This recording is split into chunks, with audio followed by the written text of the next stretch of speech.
Hello, welcome to our panel. We're going to start with the video. If you could cue the video, please. Oh, the audio's going. I was going to talk over it. We're going to get right into it. Submerge Beyond the Render was an exhibition sponsored by the Render Network Foundation. It premiered in New York City September last year in partnership with Art Tech House.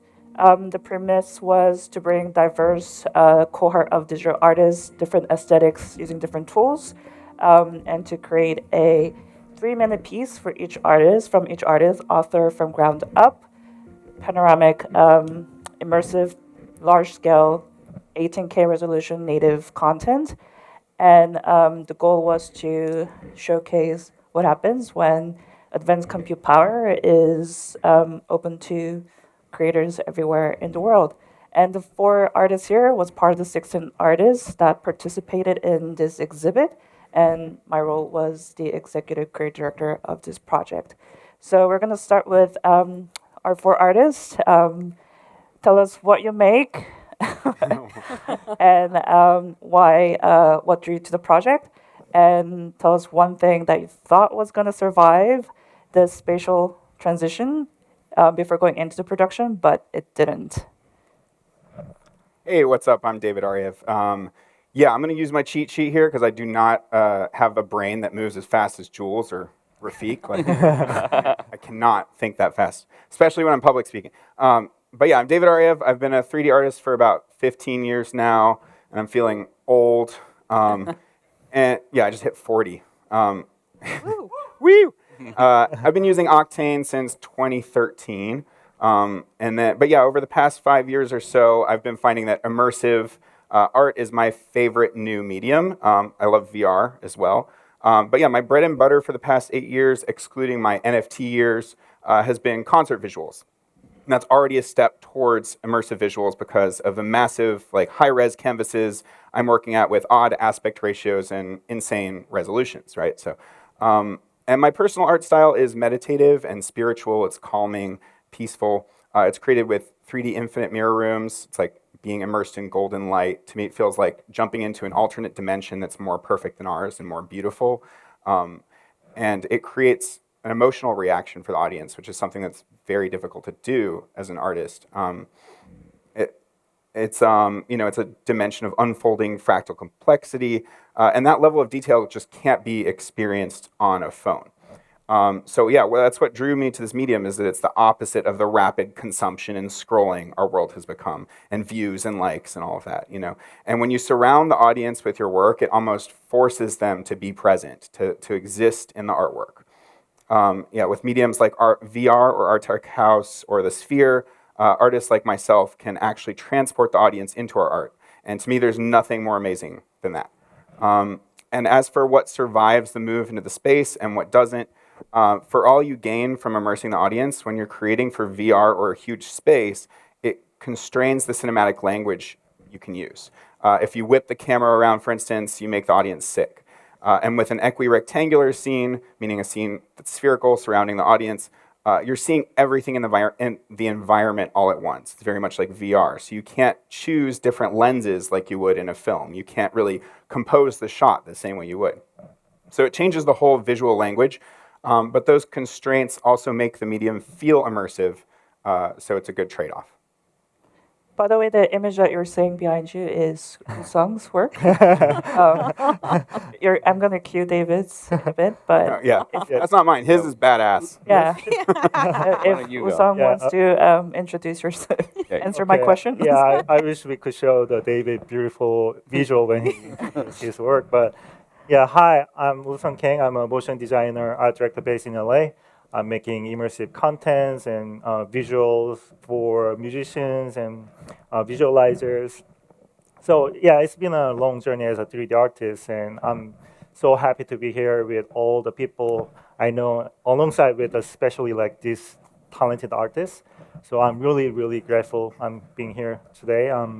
And the work you see here is David La Jongjar. I made it actually started from K-pop concert, and then I had a chance to turn it into immersive version for Art Tech House version. So it was a truly amazing experience for me. So, and also all these talented artists joining together. So when I heard, "Do you want to join?" and why not? Like this, that was really hard to pass.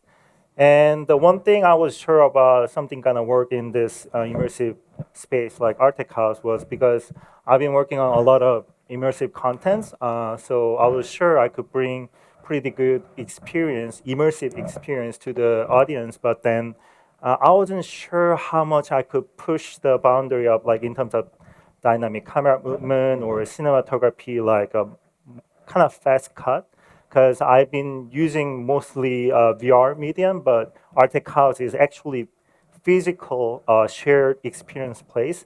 So that part I wasn't sure, but it ended up worked pretty good because I saw a lot of people just kind of dancing and enjoying my content. So yeah, I was really happy with that. Yeah. All right, Blake. Hello. My name is Blake Kathryn. This was actually the first Art Tech House. I've been able to collaborate with them twice now, which has been super exciting. I'm a digital artist, for techie people, a 3D generalist. But in general, over the years, through personal studies, because I started as a graphic designer, I taught myself 3D, and I kind of fell in love with art again, and like realized I wanted to focus more on like an artistic side of my craft versus with design. It can very much usually be commercial forward only. And that moonlighting over the years allowed me to actually garner clients from music to alcohol to cars to K-pop, which is still music, but really cool to always say on the side, to concert visuals, beauty, tech, you name it. I've worked in every single industry at this point. And I actually always really loved immersion, but had either not the visibility or the connections or was not able to like figure out how to get my work in that. Because I'm very aesthetics first and technical later. Any of my collaborators know that. And with that, I used to upload 360s onto YouTube so I could just see it in VR. I was having fun with it. That led me to the opportunity to work with a tech company in San Fran that was working on this mobile game called Holla Vista, which is like a kind of hide and seek 360 gyroscope phone mobile app. And then that experience has led me to Art Tech House years later, which has been super exciting and rewarding because with the 360s and their previous ways, how I would work is still very isolated. You're by yourself with your headset or you're on a mobile game, and even if you're with your buddy, you're both looking at your little device and being kind of a introverted experience. So now seeing this today is just like super exciting to me, very heart fulfilling, and seeing kids run around or couples taking a cute selfie, it just brings it all kind of into this like holistic, wholesome moment. This second one was done with my collaborator, Malavita, who does ink drops in a bucket, and then she scans it and then uses Touch Designer to colorize it and everything. And so I put it into a dream space, and we went, let's go super feminine on this. And we kind of made like a Sailor Moon vomit Art Nouveau rainbow situation. And as for what survived, I don't think we made any sacrifices for this, which is nice. But an Easter egg, if it's ever seen in a different situation, is I actually did design the full 360, even though in the space you only see 270 degrees of it. So there's a whole unseen side, which is I'm excited one day maybe people will see. We're gonna look at David's work that you missed. Oh, yeah. And then he did two. Oh, yeah, This that's Quantum amazing. Stargate, yeah. And then there's Josh. All right. Everybody, I'm Josh Pierce, and I'm a visual designer and artist, and I'm also an art director based here in LA. And I've been working in Cinema 4D and Octane. I started in Cinema 4D in like 2002, so I'm like pretty old head with the with the 3D design. And then I started doing Octane right around when it came out. Around 2015, I started seeing like people doing stuff, posting stuff to Instagram. I got inspired, my friends got inspired, and we all started making dailies and posting them to Instagram. And my process has been like, kind of from a mental health standpoint, I started making art as a practice every day in order to sit down and kind of ground myself and do something for myself and put that out there into the world. And over time, that work kind of became meditative in its own way, and people began to relate to that and reflect that back to me. So I create these kind of spiritual dreamscapes. I feel like our work is all a little bit similar, but I think that's why we relate so well to each other in a panel format like this. But so I create these kind of spiritual dreamscapes that are designed to bring people into the present moment and to ground them in a sense of calming ease and comfort, to give inspiration, to give optimism. Like David was saying, like when you see this on your feed, I hope that you pause. I hope that it gives you a moment to reflect. And I think for me, like the biggest challenge was, I'm used to creating things for social media, and it's pretty small scale, and I'm usually rendering stills. So I wasn't sure about like rendering at 15K a 3-minute piece. And that was really where, obviously Render Network came into play hugely, because like it allowed me to explore a lot of things, and we'll talk about this in a minute, but like things that I didn't think that I was going to be able to do, that it actually knocked it out of the park. And what was so beautiful to me, and Blake touched on this too, was like seeing how people interact with it in the space, and like seeing, people come in and they're like, wow, this is just like, I can't believe this is here in the middle of Manhattan. I go into this basement and I'm like surrounded and immersed in this experience of peaceful calmness that lets me kind of just recenter and get grounded, and then you walk out that back door and you're in the city again. But it's a really amazing experience, and it's really cool that it's still there right now. And that you can still go and see it. So and I just want to thank everybody for allowing me to come here, speak, share. It's been awesome. Yeah. Good vibes, Josh. Before we go further, I just want to touch on some of the work that actually went into it, using White Rabbit by Michelle and Emily. So one of the participants of the exhibit was Michelle and Emily, and this is White Rabbit, that also won an Emmy last year. And this is a scene from their original anime piece. And here is a screenshot from our process workshop, and turning into that same scene into one of the immersive pieces that was part of the exhibition. And what you quickly learn in this process is that turning something from screen to, in this case, screen to an architectural environment isn't a scaling problem, it's a perception problem. So, when the frame falls apart, the same type of composition approach, or the editing rhythm that works at 69 aspect ratio doesn't work anymore. How color behaves doesn't work anymore, since it's an ambient element. So we're doing this sort of back and forth workshop with the artists to be able to sort of nail and test the concepts in this sort of process in the 3D previs stage. And when you look at the final output, it's the same creative, but two very different experiences. It's not because the creative changed, it's because the relationship between the audience and the content completely changed. So it's a really incredible experience in space. And here's a same sort of, it's another example from the same work. This is a scene, and this is sort of the process, and this is the result. And these are sort of the aspects that all four of these artists here have gone through. And we'll kind of talk about that, starting with David. So we're going to just be playing this string out video that shows all of the pieces while we're going to be speaking about some of the challenges that you kind of face. 1685 was a massive concert visual for Coachella. It's Coachella's happening right now. But it was a massive concert visual, but it's still a directional audience, right? And when you have to change it to or bring it to a spatial environment, what did you have to rethink? What broke? Yeah. Walk us through your creative process. Like I said earlier, concert visuals are already a step towards immersive visuals versus like typical ad agency work. You're working on huge LED canvases and often multiple screens that surround the audience. So there's a lot of similarity there. And you're also trying to build a consistent world between all the different screens. And in this case, the screen or the visuals were already at 7K resolution, so they're already really high.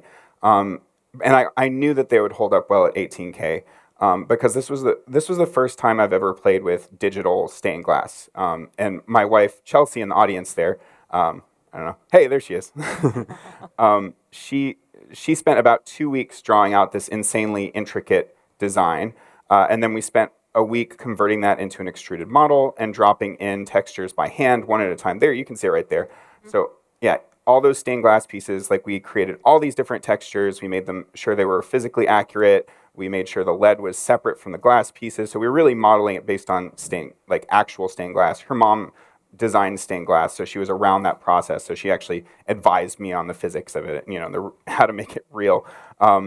And it's easily one of the most like detailed 3D scenes I've ever built. So going in, I knew it was a really good foundation. It was already holding up really nicely at massive resolution. And adapting it to the space was surprisingly easy in this case. We did have to move some columns around and change the scene a bit and consider the different dimensions of the three main walls at Artec House. There's one that's like shorter than the other. There's like the main wall, there's one to the right, and then there's one to the left, and the left is shorter. So it's a bit odd compositionally, and then you also have to consider the floor and matching that with the whole vibe. You're basically world building, but yeah, we got the whole piece to fit nicely without a ton of changes to the original Coachella design. And basically, rather than looking like straight on to this huge cathedral, now you're inside the cathedral as it wraps around you and is on the floor. So yeah, really cool. And what really changed with moving to this immersive canvas, I guess, or what you could say broke first, is actually the animation. So that's maybe a bit of a surprise. So concert visuals are very much just a piece of the puzzle with shows. You have the artists and their music, you've got lighting, pyro, lasers, all of these elements going on that need to coexist and not compete with each other. It's okay for the visuals to stand out sometimes, but you don't want them to like overshadow the performance of the main artist. Whereas with this setting, the visuals are the star. Like we are the artists, we're displaying our work that way, and we have to craft a narrative over several minutes that is engaging the whole time. And with my original animation, it had this intense pounding beat that would have been like overwhelming and repetitive by itself. And the original animation wasn't even like intended to stand on its own. And yeah, like I said, we needed like a visual story arc, basically, right? So with this piece, we chose a different song from Zed that had this arpeggio that builds like very gradually. And that was like the perfect opportunity to reveal the animation stages with that build up in the song. So it starts out with just a few stars lighting up to the music, and with every layer of sound added, I brought in more pieces of stained glass lighting up to the music until it's like this insane symphony of light and color. So the animation was also like an opportunity to direct the audience's eyes, which is a lot more difficult in an immersive setting. Like, where do you look? You can look anywhere. So bringing in groups of elements at a time, or just like individual stars that are doing patterns, like directs your attention here, and then it's like gradually revealing the whole tapestry of the artwork. So that was really the big challenge, was like directing people's eyes, and then making sure all the elements were synced to the music. There's other technical stuff I could talk about, like OpenEXR. So it's like with concert visuals, a lot of the time you're like layering up a ton of stuff. You've got all these passes, essentially light passes. And in this case, I had hundreds of passes, little animations that I was looping and stacking on top of each other and screening on top of each other. But I also have to like play it in a reasonable amount of time to see the sync with the music, right? So I'm like working in Premiere, which is probably not the best software for this, and I'm working, and it's like, and I can't play back OpenEXRs that are 16 or 18K in any kind of reasonable amount of time. So I'm like, I need this stuff to be fairly real time. So I'm basically baking out ProRes passes and stacking them on top of each other. But then Premiere gets so bogged down with the number of 16K ProRes, movies that I'm stacking on top of each other, that I had to start like baking out the entire like animation as one ProRes file and bring it back in. So it was a very destructive process that introduced a ton of compression over time that I didn't even notice till late in the game. I'm like, oh shit, there's all this freaking blocky stuff that wasn't there in the original, piece. So I'm like rotoscoping back in stuff from the original design. So it was kind of in ways it's a nightmare. It's like I've done some work now for the inside of the sphere, or I've been part of that process, and it's like dealing with tons of data and terabytes of data. It's just everything slows down, everything is harder, but like conceptually it's not that bad to go from like I can imagine this piece of artwork that I've created, this 3D world, this 3D scene extended to an immersive setting. Like that imagination, that jump to me is not that difficult. It's just that there's a lot of technical annoyances. Always is. Ooh, yeah. We can also talk about quite a bit. Yeah. We deal with that so long. Blake, you have a very recognizable style. We also talk about, in the beginning of the process about you wanted to have a very specific female gaze to your work, specifically the one that you just did. And that's very central to your work. Does that change when you have to go from the screen to something that surrounds people? Or does that even change at all? Like the goal of like that kind of feminine edge, like does that change or so How much? you communicate or what you want to communicate? Yeah, no, absolutely. So even with this most recent one, which was the Super Rainbow one, I knew I wanted to work with a female collaborator. I wanted it to just be, like biological woman vibes. And a lot of that is also because when I first started learning 3D in 2015, so I'm a veteran enough at this point, most of the days. And with that, everything that I saw that was inspiring, because I was on YouTube camp, like I didn't go to school to learn 3D. This was all just midnight hours. I was just like, oh, this is really cool and super dude bro. And all my inspirations at the time were also retrofuturism. I love biopunk. I love cyberpunk, of course. And I was like, man, I really love these genres, but like that's not like when I'm creating, I want to kind of create these soft, like I watched Sailor Moon as a child, kind of like fun, colorful works that give me a sense of nostalgia because again, me pursuing the 3D trade was very much therapeutic for me because I was just burnt out during the day doing marketing, design, branding work. And so when given any kind of platform, like, and especially being very fortunate where people do seek me out for this style, it is where it's like I want to honor that inner child. And I also want people to, for example, with the example of retrofuturism, Rest his soul, Sid Mead is a legend. And when I go through his books, I'm like, this is so beautiful. But it's also like very hard and it's very angular and it's very, clinical at times because it is that kind of aesthetic of sci-fi that took the train or the bull by the horns, whatever those metaphors are.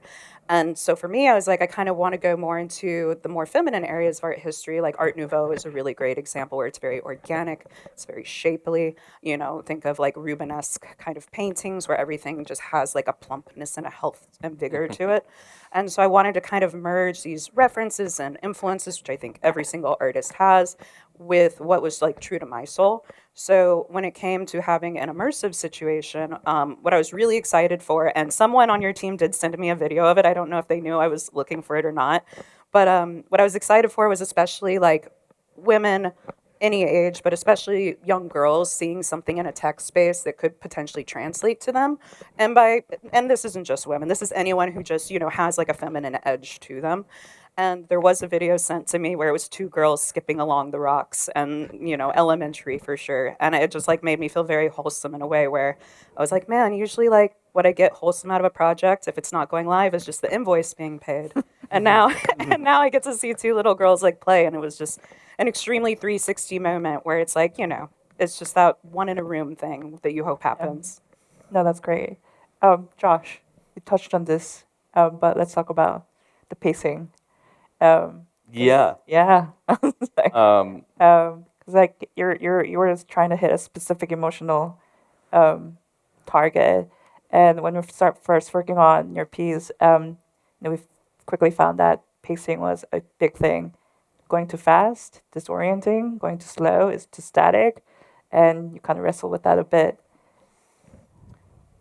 yeah, so that was one of the challenges. Like I was sharing earlier, my work is a lot of times it's very static, it's locked off. And when I do animation, it's almost this cinematograph style where you have like a moving image and the water is rippling and the leaves are blowing a little bit and you see maybe just subtle motion, but there's no real camera moves, there's no there's not a lot of heavy motion, which is part of the intention because it's meant to be meditative.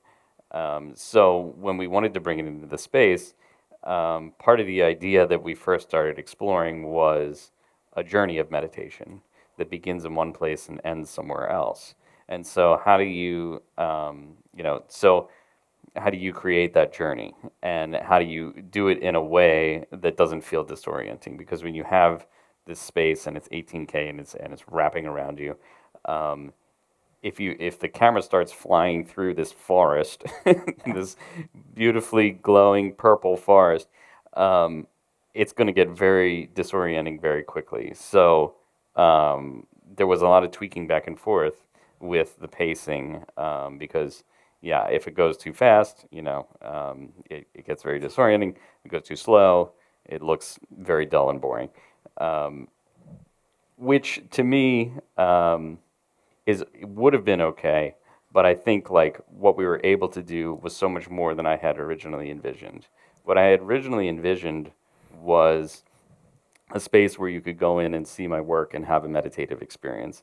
And what it became was this more of a spectacular, immersive experience. And like Blake was just talking about, there were like seeing kids running and playing inside of my art was probably the biggest and most rewarding thing that came out of it was to be able to see how people interacted with it. But overall, technical challenges, yeah, I mean, there was all kinds of stuff that Render Network was able to do that I didn't think that I was going to be able to do.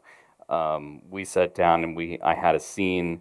I wish the video was still playing, but I had a scene with clouds, and we're using these VDBs, and there's 40 VDBs in this scene. It's rendering it at 18K, and it's like the frames are taking like 5 minutes on the farm, and so like we're clicking through like tens of thousands of credits to get through these scenes.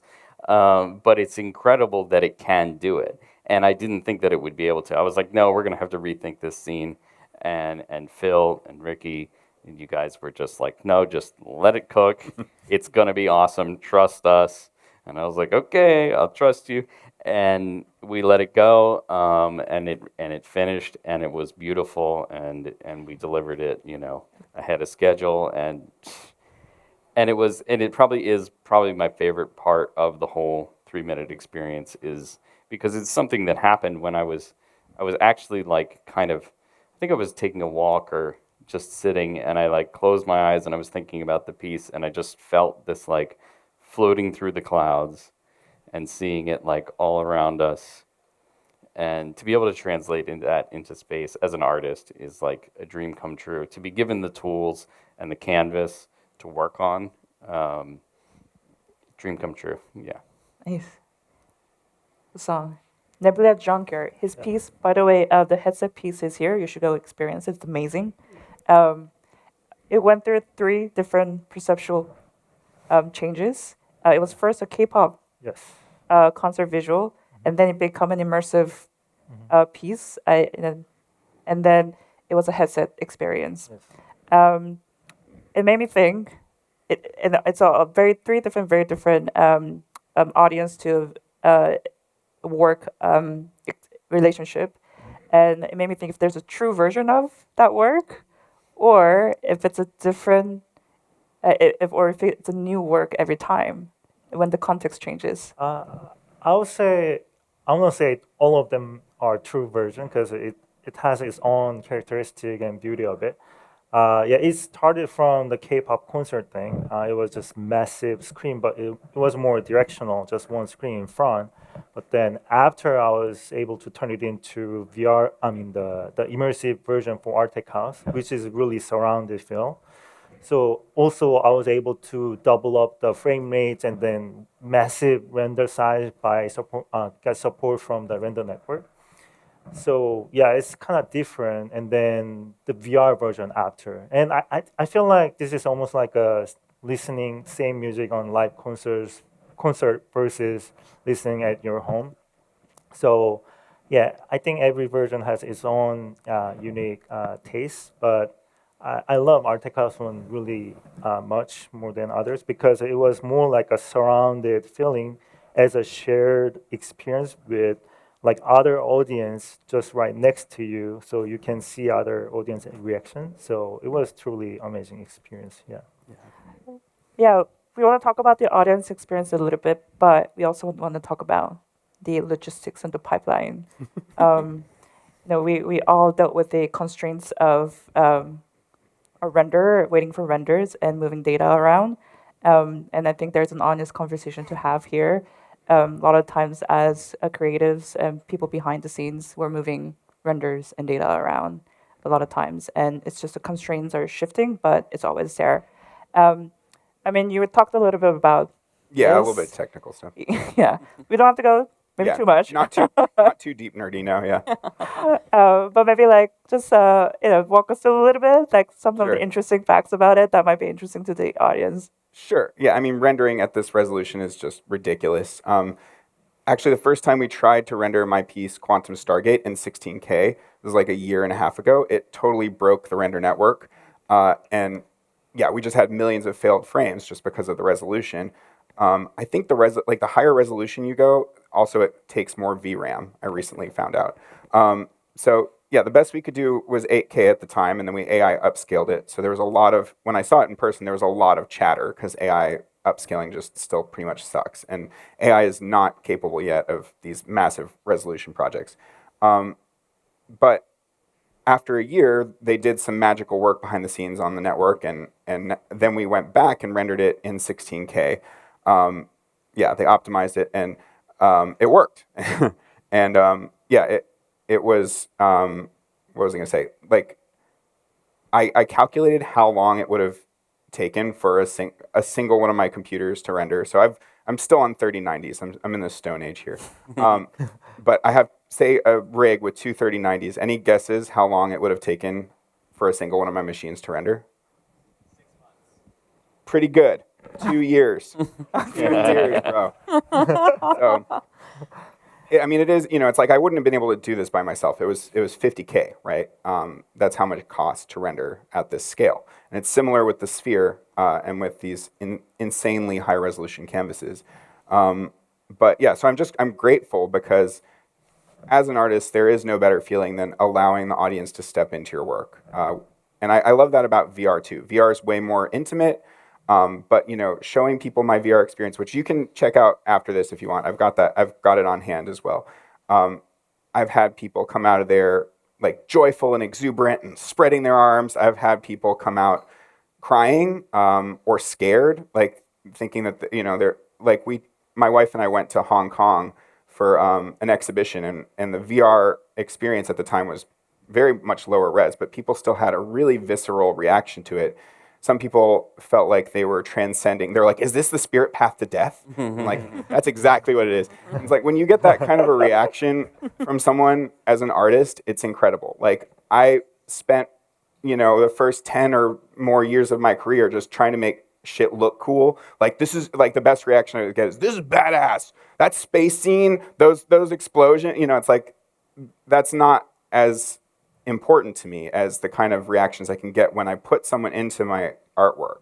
And with VR, it like with this experience, it feels like you're a soul floating through another dimension, and it really puts you into another place. And the higher resolution it is, actually, the more emotionally impactful it is, because your eyes see all those pixels, and they feel real. Yeah, I don't know. That's what I got. that went from technical to artistic in the discussion really fast. Maybe I had some more stuff about the pipeline. I don't know. Yeah, it's stuff I said before about just dealing with vast amounts of data and things slowing down a lot. And yeah, I'm honestly not the most technical artist. You guys have a lot more experience dealing with OpenEXR sequences of that scale and servers and all that. And I want to avoid all of that. But anyway, the render network's amazing for just dropping your stuff on there, spending a ton of money, and getting something incredible back. I mean that we're gonna kind of touch on some part of that because when renders takes days, you have to commit to a creative direction and you have to stick with it. And in the corporate world, then you also have to convince your client to stick with the creative direction, and it can get sticky. But if your render cycle takes just hours or less, you can test your creative decisions, and maybe, especially at the scale. You think that you have a little proxy that you can look at, but it is different when you have the full thing. It's just a different thing. Let's just talk about how having this render resource will change how you work going forward and how it impacts your practice. That's Yeah, I mean, was around the 2-year mark estimate off my also two 3090s, who are my lovely children, as well. So, our Tech House would happen, I guess, in 2027-ish, if we were doing this locally. I'm also on another immersive project that'll be later this year in LA right now, where we're doing 8K, still 30 FPS because very slow animation, but working with the render network on that as well. And it was very much like me educating the client, being like, no, like, if you want this, like, I calculated it and I was like, each of these will take 100 days on my home machine if I have to do it here. So we need to, just politely inflate the budget a little because rendering is a luxury, but it is an expense at the end of the day. And so as a whole, like, it does allow for these really larger than life concepts to actually see the physical world. And it keeps us from being, as at least speaking as a digital artist, it keeps us from being contained to quite literally just really crappy bit rates on Instagram and, just seeing things in a very uninspired and, non-inventive situation. So yeah, it's the best word is it is empowering, but it is also allowing people to think bolder, thinking bigger, and like our tech house is super phenomenal. If you guys open another space, I'm sure you'd be like, what do we do to spice it up even more? And it's just allowing that to be able to be considered at the end of the day. Well, we have less than 10 minutes, so let's just talk a little bit about the audience experience. Since that's where the work ends, right? This all goes to experiencing. And Woosung, I don't want to ask you because he has come to Arctic House multiple times after the opening. Blake hasn't even made it to Arctic House. And sorry. Can you tell us, first of all, what made you come multiple times? Yeah. What did you experience that's different every time? And what did you see that you couldn't have being inside the production? First of all, I'm keep coming back again when I visit New York every single time because it's like your favorite movies and you want to watch it again and again. So especially for Submerge, there's tons of different tastes of the artists showing their different work in different space. I mean, in the same space, but then depending on the artist, it looks so different. It's immediately change the vibe. So that's really fascinating for me. So that's why keep coming back. And also like when I experience it in first floor, in the middle of the first floor, you are surrounded by all the different side wall and the bottom and front. But then if you look at the second floor, you can see entire view, and then you can look at the other audience reaction. So it gives pretty different perspective every time I visit. So that's main reason. Also, their cocktail is pretty good. So I got some complimentary cocktail. So that was the takeaway. Yeah, Good cocktails. yeah. So yeah. So Josh, you got to also experience your work there. Tell us what happened. Not what you hoped for, but what actually happened when the audience was in your work. Yeah, I mean, seeing my work in this space and thank you again for welcoming my work into this space. because seeing it like this it's unlike anything else, and watching people interact with it, and you can see this person here is just having a moment in my pink forest, you know, hanging out, looking up, doing her little meditation right there.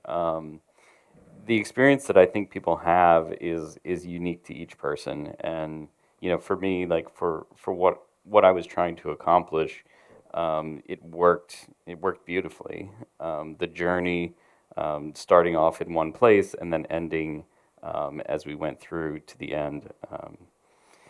I don't know what else I can say.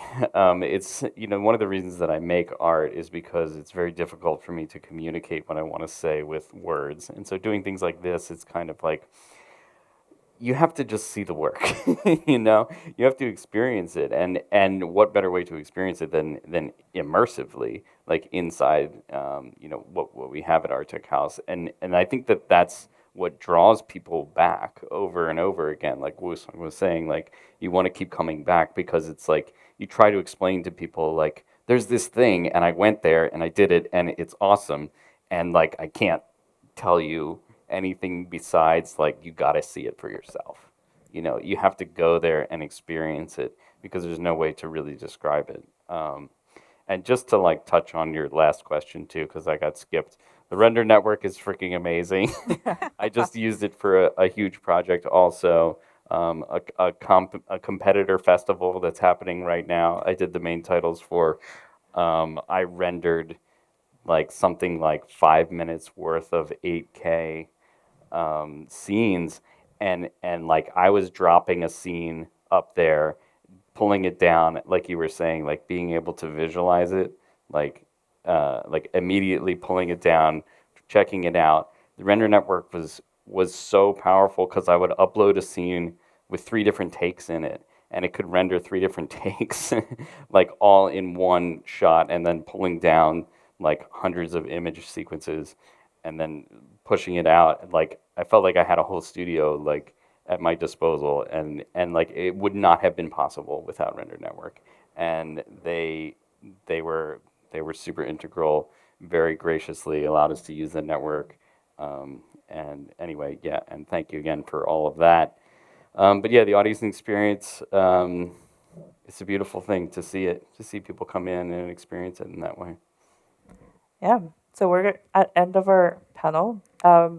We just want to end with a little comment that I think the in real life experiences are going to be an important aspect into this in this digital and social media and AI world. And these tools such and platforms such as Render Network is an integral part of how we're going to be able to create these experiences in real life. And we have Submerge, the Beyond the Render, was one of those sort of case studies.